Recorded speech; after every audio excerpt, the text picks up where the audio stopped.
Hello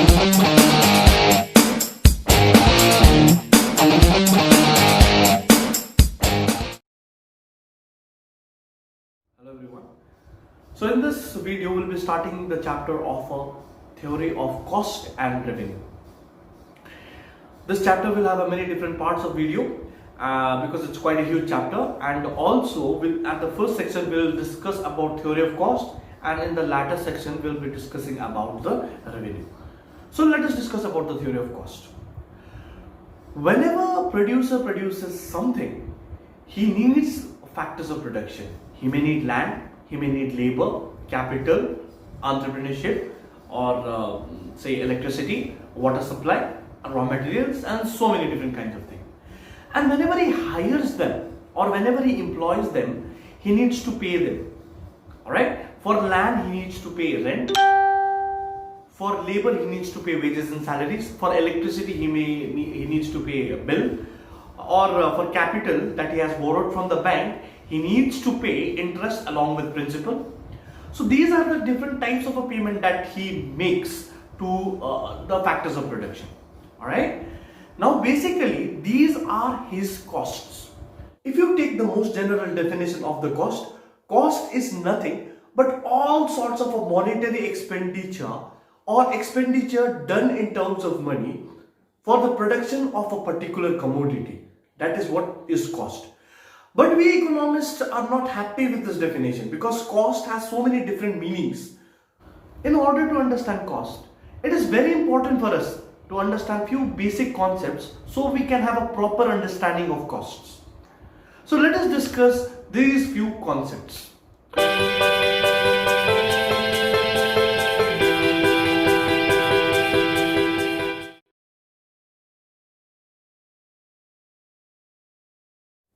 The first concept that we are going to discuss is explicit cost.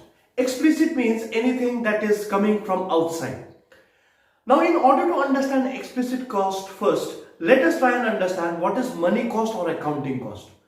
So, money cost means all sorts of a payment made to factor services or factors of production for producing goods and services is money cost. Like for an example, payment made to labor in form of wages, interest paid to capital, price of electricity, water supply, etc., which are made in terms of money, is basically money cost. Now, since this transactions or since these payments are recorded in accounting book, that is why it is sometimes also called accounting cost, or it is also called business cost. Now, accounting cost and business cost is the same thing. Now, see, now we are in position to define what is explicit cost. Now, explicit cost, as I said you, all sorts of monetary payments made to factor services, alright, which he hires in order to make a particular goods and services is basically called explicit cost. Now see, explicit, I told you, it comes from outside. So these factors of services does not belong to firm, but a producer is hiring that factor services from outside. So that's why they are called explicit cost. Now see, this explicit cost is used in very, very narrow term. Because sometimes what may happen, say a firm, instead of hiring from outside, he may use his own factor of production. Like for an example, he may use his own land, he may use his own capital money, and he may use his own factors, say labor. Like for an example, he may ask his family member to work for him. And these type of costs are not involved in what is called as accounting book. Alright, so in order to understand cost more better, let us see what is economic cost.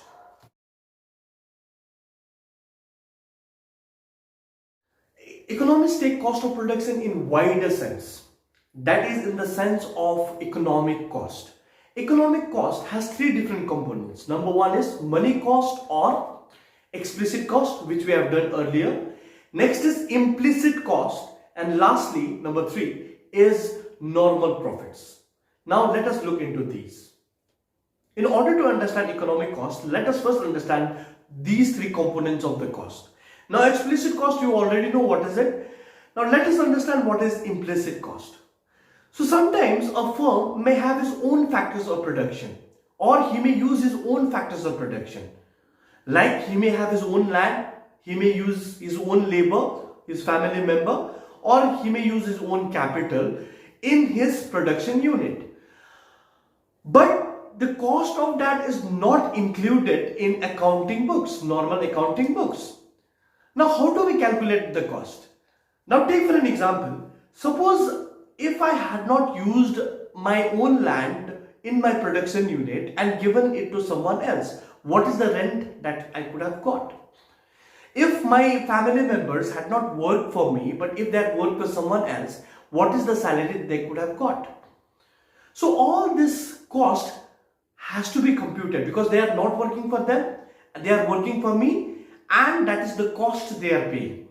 Alright guys, so what is the cost that has to be paid by them? So that should be calculated. Now that is called the implicit cost. If I use my own factors of production, but that cost is not calculated, and if that factors of production was given to someone else, what is the payment that I could have received?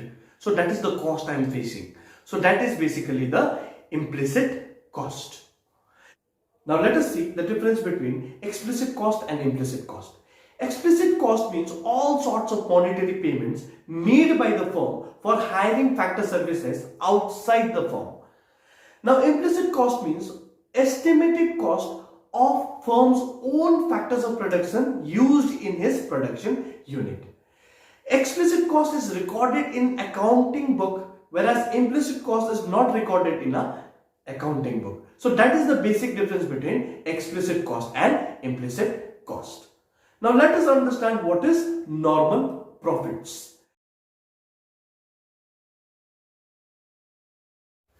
Normal profit is the minimum amount of payment that a producer should get in order to be in the business. So without normal profit, no producer would like to produce. Without minimum payment, no producer would like to produce. So from economic perspective, if you look, normal profit is also the cost. Now you must be wondering how profit and cost can be same. See, from economic perspective, normal profit is the cost for keeping the firm in the business. So that is why normal profit is considered to be as a cost. Alright?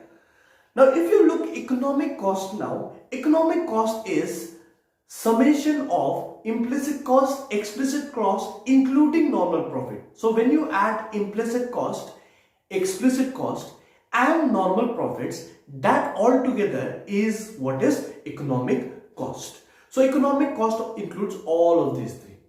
Alright.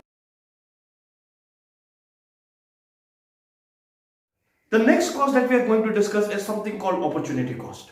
Opportunity cost is the cost of making one good by giving up the another good or the alternative good. Now to tell you in a very simple words, suppose you have a wood. With that wood, either you can produce table or you can produce chair. Now if you produce table, you lose the opportunity of making chair.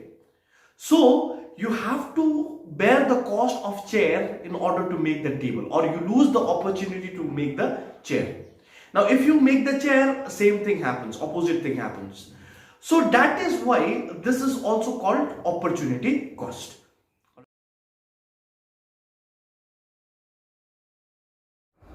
The next concept is real cost. Real cost is the pain and sacrifices made by factors of production while making a particular commodity. So it is not in monetary terms or money terms. In fact, it is the pain and sacrifice. Like for an example, a laborer puts his effort while making a particular product.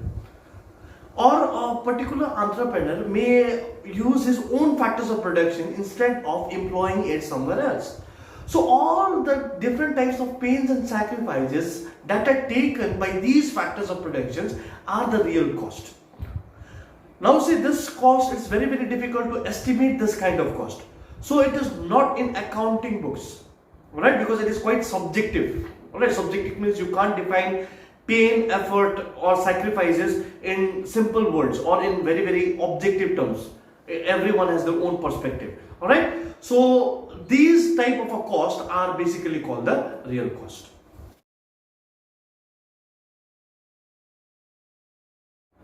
Now finally let us discuss what is private cost, external cost and social cost.